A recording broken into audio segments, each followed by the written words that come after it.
I signed the register at exactly 4:47 in the evening.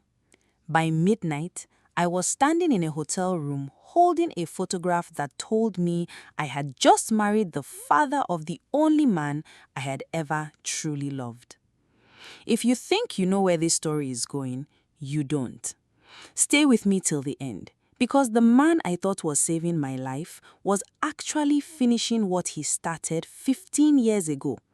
And somebody in that wedding hall knew it the whole time and said nothing. Before we go further, hit that subscribe button, because what happens next is the kind of thing you don't want to scroll past. My name is Ngozi.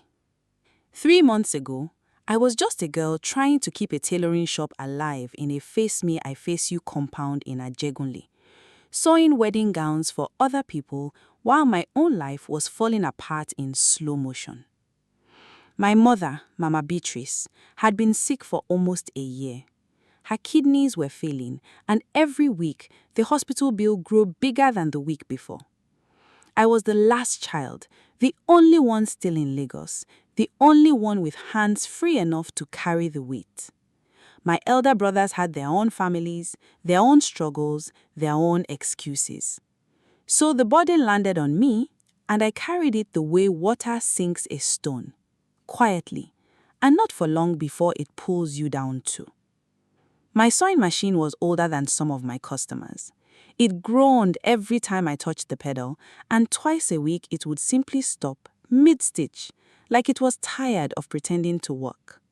That machine was the reason I met Kelechi. He had a small mechanic shop at the junction near Bode Thomas Street, the kind of shop that smelled of engine oil and hot metal, with car tires stacked like black donuts against a rusted fence. People said he could fix anything with wires and electricity. Generators, fans, even old sewing machines if you begged him nicely and brought something sweet to chew while he walked.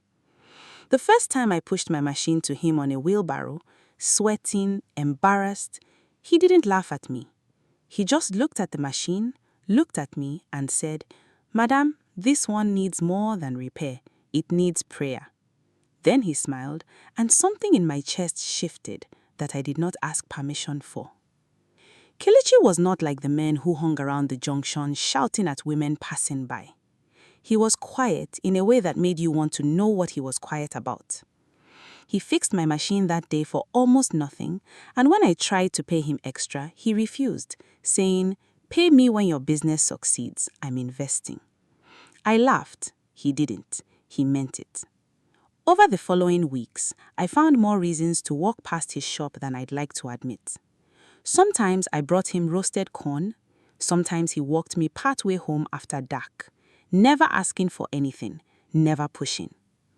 He had callous hands and tired eyes, and underneath the grease and the sweat, there was a gentleness that scared me a little because I wasn't used to men being gentle with me. But there was something else too. Something I noticed but didn't understand yet. Whenever I asked about his family, his face would close like a shop shutting for the night. "I don't really have one," he'd say, and changed the subject so fast I learned to ask again. I assumed maybe his parents had died. I assumed wrong, but I wouldn't find out how wrong for a long time. We never called it a relationship. We never even held hands properly. But everyone in that junction, from the suya seller to the Okada riders, had already started calling me Kelechi's wife, as a joke that didn't quite feel like a joke. I liked it. I liked it more than I told him. There was one evening I still think about, even now. The rain had started suddenly, the kind of Lagos downpour that turns gutters into rivers in under 10 minutes. And I had been caught outside his shop with 3 finished gowns wrapped in nylon trying to keep them dry under a small umbrella that wasn't built for that kind of fight. Kelechi pulled me under the narrow awning of the shop without asking, took the gowns from my arms and laid his own jacket over them before he even thought of offering it to me. I remember laughing at him for protecting fabric before protecting a person. And he looked almost embarrassed, mumbling something about the gowns being my money and me being able to take care of myself. We stood there for almost an hour, watching the rain turn the road into a moving mirror, not saying much of anything. And somewhere in that silence, I understood that this was a different kind of safety than the kind that money offers. It didn't fix anything. It didn't pay any bills. But it made the world outside feel less sharp for as long as I stood under that awning beside him. He told me small things on nights like that. Never the deep things, never his family, but small, careful pieces of himself. That he taught himself to read engines from a borrowed manual because secondary school fees ran out after JSS 3. That he sent money every month to an uncle in the village who had taken him in once, years ago, when he had nowhere else to go. Though he never explained why a teenager would have nowhere else to go in the first place. I noticed the gaps in his stories the way you notice missing teeth in a smile. You don't always ask, but you can't unsee them either. I told myself I would ask one day, when he trusted me enough to answer without flinching. I didn't know the clock on that one day was already running faster than either of us realized. Then my mother's condition got worse, and the hospital gave me a number that made my knees weak. 240,000 naira, just for the next round of dialysis sessions. I didn't have 24,000, let alone the rest.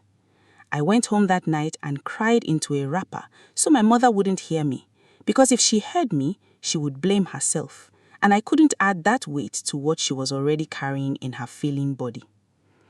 Around this time, that Auntie Chioma, who owned the hair salon 2 shops away from my tailoring stall, told me about a man. Ngozi, this one is correct money, she said, fanning herself with a magazine even though there was no heat. Chief Emeka Obiano, real estate. The man owns houses from Lekki to Abuja. He came to my shop yesterday to pick up his goddaughter, and the way he was looking around, asking about people, asking about you specifically. Ngozi, that man is not just passing. I didn't take it seriously. Rich men noticing poor tailors in Lagos was the beginning of every story that ended badly, and I had heard enough of those stories to be careful. But 3 days later, a driver in a black SUV parked outside my shop and handed me an envelope. Inside was an invitation to a private dinner and a folded note that read, "I have been watching your hands work. I would like to know the woman behind them, Chief Emeka Obiano." I should have thrown it away. I almost did.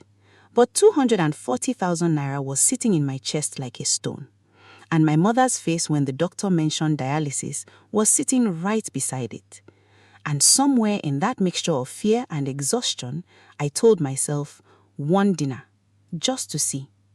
Chief Emeka Obiano was nothing like I expected.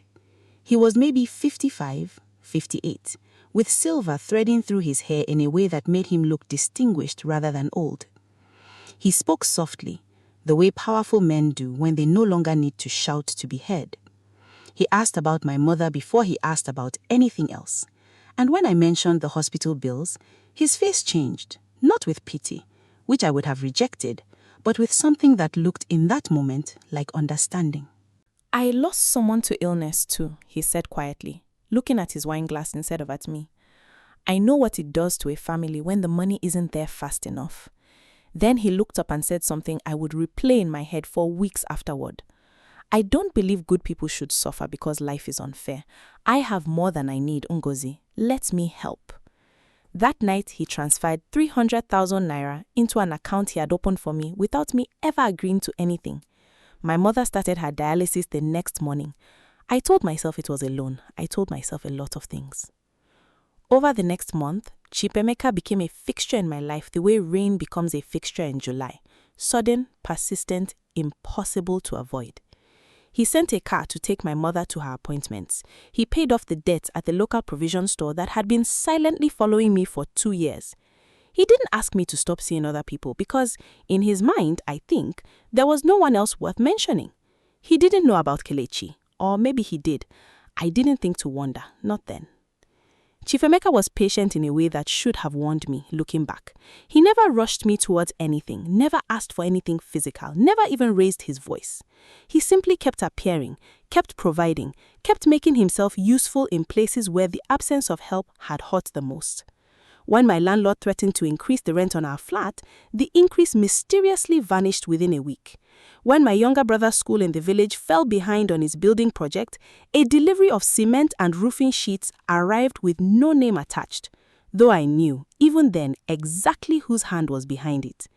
Each kindness felt like a small, separate gift. It was only much later that I understood they were stitches, one after another, sewing me into a garment I never agreed to wear. Auntie Chioma, for her part, treated the whole thing like a lottery win.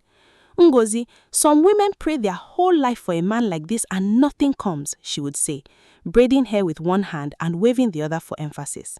You better not let foolish feelings spoil what God has clearly arranged. I wanted to believe her. I wanted badly for there to be a clean answer to a situation that felt, even then, anything but clean. Kelechi noticed before I told him anything. He noticed the new wrapper I wore to church, the gold earrings I didn't have a month earlier, the black SUV that sometimes idled near the junction waiting to take me somewhere. His questions got shorter. His smiles got rarer.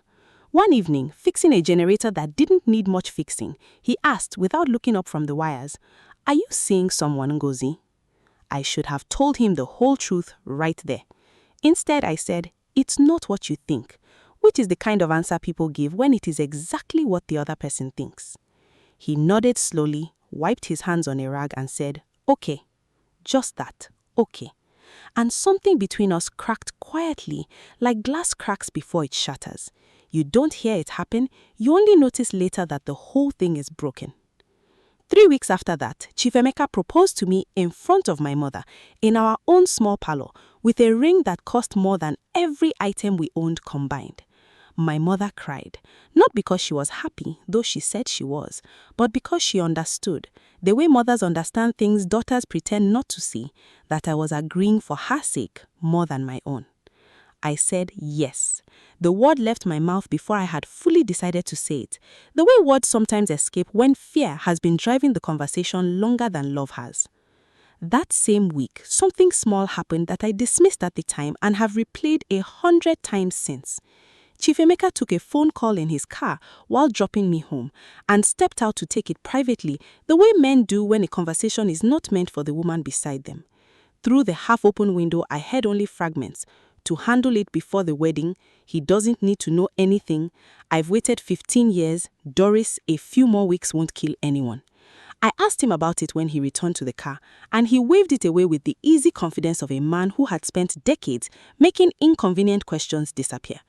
"Just business, my dear," he said, patting my hand like I was a child who had asked something cute. I let it go.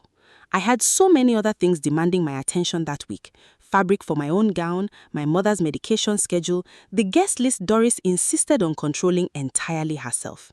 That one strange call felt like a luxury I didn't have time to investigate. I didn't go to Kelechi's shop again after that. I told myself it was because I was busy with wedding preparations, with fittings, with Chief Emeka's family. A family that, strangely, seemed to consist only of distant cousins and his personal assistant, a sharp-eyed woman named Doris, who managed his calendar, his contracts, and apparently, increasingly, his opinions. Doris made me uneasy from the first time I met her. She had a way of looking at me like she was calculating something, and her smile never quite reached the rest of her face. She was the one who insisted on a quick wedding. Why wait when love is certain? She was the one who handled the paperwork. She was the one who chose the hotel for the wedding night without consulting either of us, claiming it was already booked, already paid for. Don't worry about it. I should have asked more questions. I didn't because I was drowning in dialysis schedules and fabric samples and my mother's slowly improving health, and because some small frightened part of me had stopped trusting my own instincts the day I said yes to a man I didn't love to save a woman I did. 3 weeks ahead, something strange happened that I dismissed at the time and have replayed 100 times since. I was at Auntie Chioma's salon getting my hair done for the introduction ceremony when an old woman, a customer waiting her turn, looked at the wedding photo pinned to the mirror, Chief Emeka and me, posed stiffly for the engagement shoot, and said, almost to herself, "Ah, this one resembles Adaogi's husband though, the one from Festac, God rest her soul." I asked who Adaobi was. The woman shrugged, said she must be mistaken, and went back to her magazine. But the name sat in my chest like a splinter I couldn't find to pull out. If you are still here, let me ask you something before we continue. Has there ever been a name that wouldn't leave you alone? A small thing that felt bigger than it should have? Drop a comment below telling me, because what that name meant would change everything, and I promise you, you are not ready for it. Don't forget to subscribe, because the next part of this story is the part nobody saw coming, not even me, and I lived it. The wedding day arrived with a kind of bright, indifferent sunshine that doesn't care whether the people underneath it are happy or breaking apart quietly behind their smiles. The hall was decorated in gold and white. Chief Emeka's business associates filled half the chairs, important men in expensive agbadas, who nodded at me like I was a transaction that had finally closed. My mother sat in the front row in a wrapper Chief Emeka had bought her, looking proud and exhausted and relieved all at once. I kept scanning the crowd for a face I knew wouldn't be there. Kelechi had not been invited. Of course he hadn't. He wasn't part of this world, and I had made sure through my silence that he never would be. The ceremony moved the way ceremonies move when nobody really wants to slow down and feel anything too deeply. Fast, polished, photographed. I said my wows in a voice that didn't sound like mine. Chief Emeka's hand was warm and steady around my own, and when he looked at me, there was something in his eyes I mistook in that moment for tenderness. I understand now that it was something closer to relief, the relief of a man closing a door he had been trying to close for a very long time. We had just finished the signing when the doors at the back of the hall burst open. A young man walked in, still in his work clothes, oil staining the knees of his trousers, his chest heaving like he had run the whole way. The hall went quiet. In that particular way a room goes quiet when everyone senses they are about to witness something they shouldn't. It was Kelechi. For a second, I thought my heart had simply stopped working, the way my old sewing machine used to stop. Mid-motion, mid-thread, no warning. He wasn't looking at me, he was looking past me, at the man standing beside me, at Chief Emeka, with an expression I had never seen on his face before. Not anger exactly, not grief exactly, but something that lived in the space between the two, something that had clearly been waiting 15 years to be spoken. Papa, Kelechi said. The word dropped into that silent hall like a stone into still water, and the ripples spread outward until they reached every single person there, including me, standing in my white gown with my new husband's hand suddenly tightening, not gently, around my wrist. I looked at Chief Emeka. My husband, as of 11 minutes earlier, was Kelechi's father. This is not the place, Chief Emeka hissed, glancing nervously at his business associates, at the cameras, at Doris, who had gone very still near the entrance, her eyes flicking between Kelechi and her boss with an expression that wasn't shock, it was calculation. Even in the chaos of that moment, some sharp, frightened corner of my mind noticed that Doris was not surprised. Doris had known. It's exactly the place, Kelechi said, his voice shaking now, not with fear, but with years of something held too tightly for too long. You let my mother die in a rented room in Ajegunle while you built your empire on land you stole from people like her family.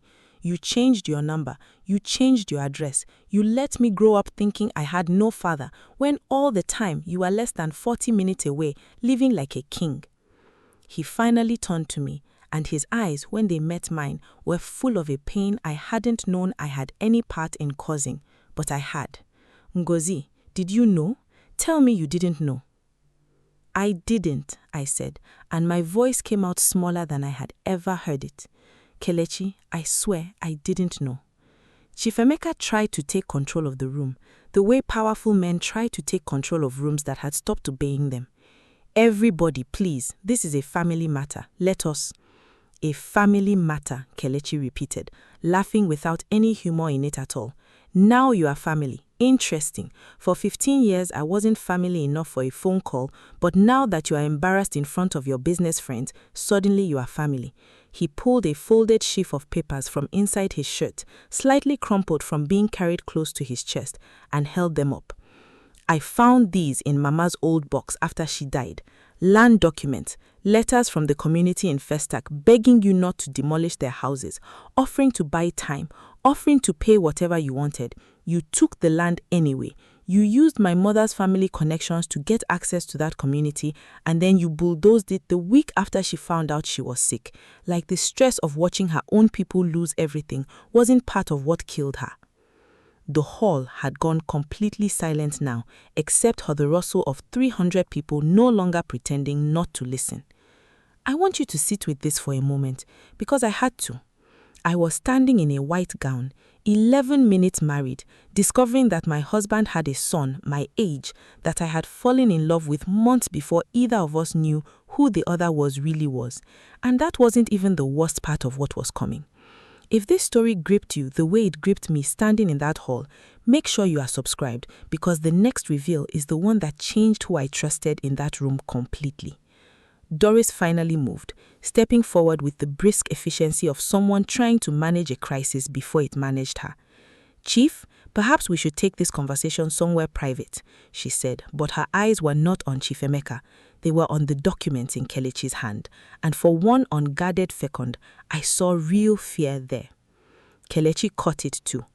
"You," he said, slowly, turning to her. You are the one who called me." The hall murmured again, louder this time. "What is he talking about, Doris?" Chief Emeka asked, and for the first time his voice held something other than authority. It held suspicion. "I don't know what he means," Doris said, quickly, too quickly. "She called me 2 days ago," Kelechi said, his eyes never leaving her face. "Blocked number, but I recognized her voice from the one time I came to your office to ask for school fees money, years ago, and you turned me at the gate. She told me the wedding date, the venue, the time. She told me to come and see for myself what kind of woman your father was choosing.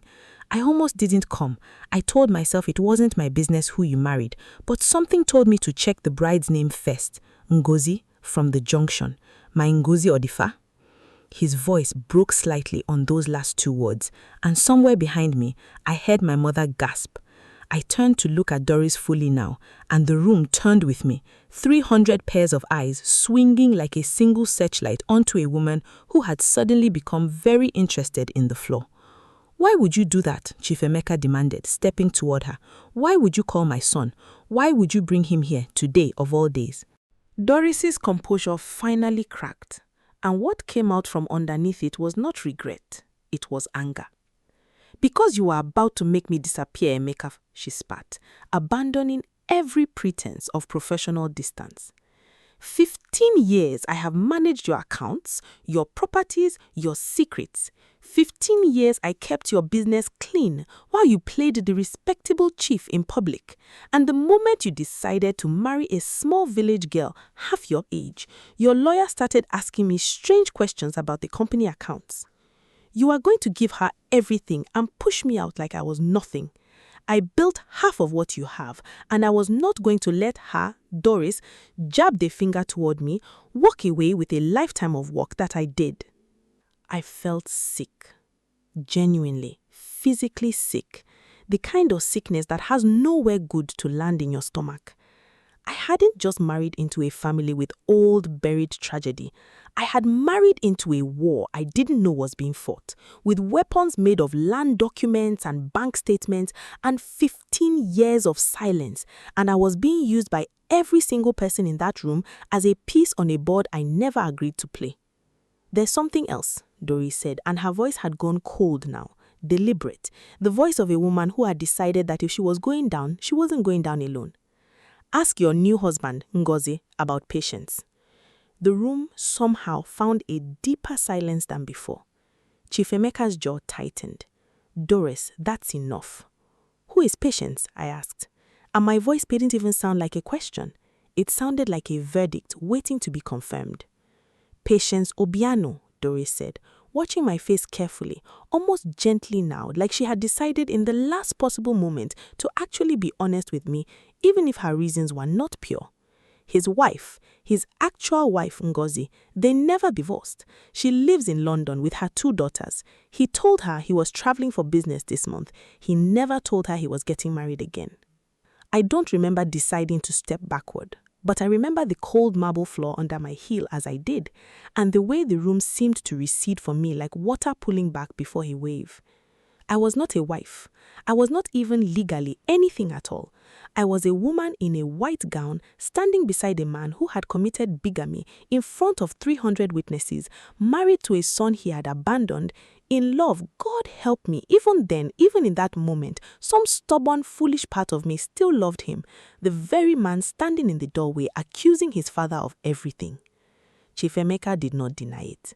That was the thing that broke something final and irreparable in me. Not the accusation itself, but the silence that followed it. The silence of a man who had run out of better lies. Emeka, he started, reaching for my hand. I pulled it away before he could touch me. Don't, I said. It was the first thing I had said in that entire confrontation that came out exactly as strong as I meant it to. I want to pause here and ask you directly. If you were standing in my shoes in that moment, married for 11 minutes to a man who had a hidden wife, a buried scandal, and an abandoned son who you happen to be in love with, what would you have done? Type it in the comments, because what I actually did next surprised even me. And I think it might surprise you too. But first, if this story has held you this tightly, subscribe now, because the resolution is coming and it is not what you expect. I took off the ring. It came off easier than I expected, like my own hand had been waiting for permission to let go of something it never truly held on to. I placed it on the signing table, on top of the marriage certificate that I now understood was worth less than the paper it was printed on, and I looked at Emeka. No longer chief, anything in my mind, just a man who built an empire out of other people's pain and tried to add me to the foundation. You used me, I said quietly, though the silence of the hall carried my voice to every corner of it. I used my mother's sickness. You used my fear. You let me believe you are saving me when you are just replacing a son you threw away with a wife young enough not to ask questions. I turned to Doris next because she deserved some of this too. And you could have warned me weeks ago.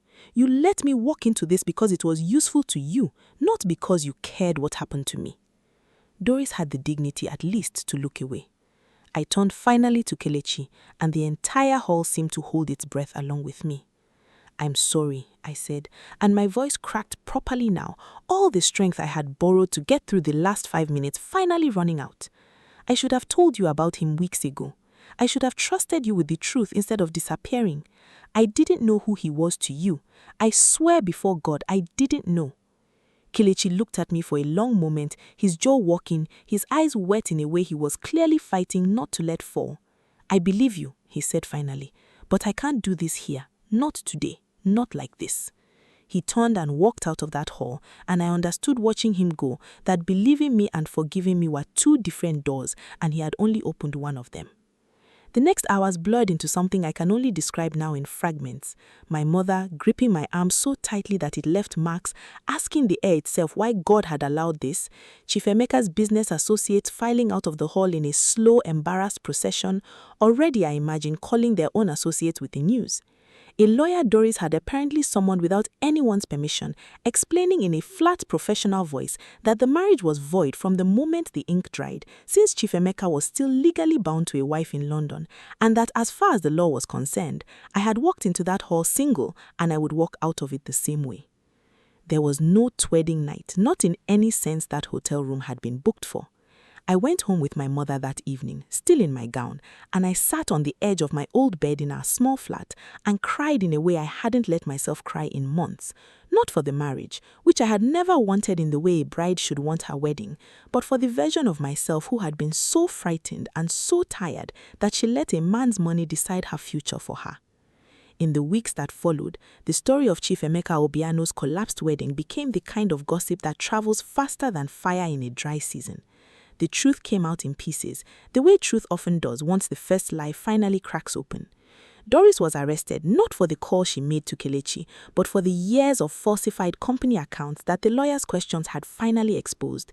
She had indeed been quietly siphoning funds from Chief Emeka's businesses for nearly a decade, building her own hidden wealth under the cover of loyal service.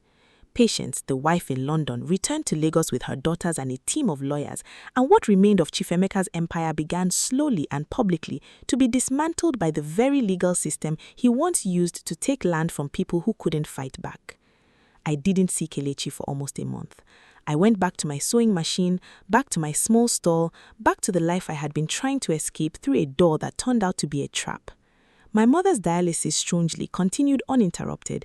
It turned out that the funds Chief Emeka had transferred months earlier had already become mine, untouchable by the chaos that followed, the one honest thing to survive the wreckage of his dishonesty. I used what remained carefully, gratefully, and without any illusion that it had been given out of love. Kelechi came to my shop on a Tuesday evening when the junction was quiet and the street light had just begun to flicker on. He stood in the doorway the very first time, except this time he wasn't carrying my broken sewing machine. He was carrying something smaller, an old, faded photograph, soft at the corners from years of handling. So, I let it go. Slowly, imperfectly, piece by piece, but I let it go. If you watch this story to the end, you already know what it costs to trust the wrong person. And you already know what it takes to come back from something like that. Do not let anyone tell you healing is simple or quick. It is neither. It is just necessary. If this story moved you, if it made you think about someone you know or something you've been through, share it with them. And if you are not subscribed yet, this is your sign. Stories like this one live here. Real, raw, unfiltered, human. Subscribe now, turn on your notification bell, because next week we have a story coming that is even heavier than this one, and I do not say that lightly. Thank you for staying until the end. I see you, and I appreciate you more than you know.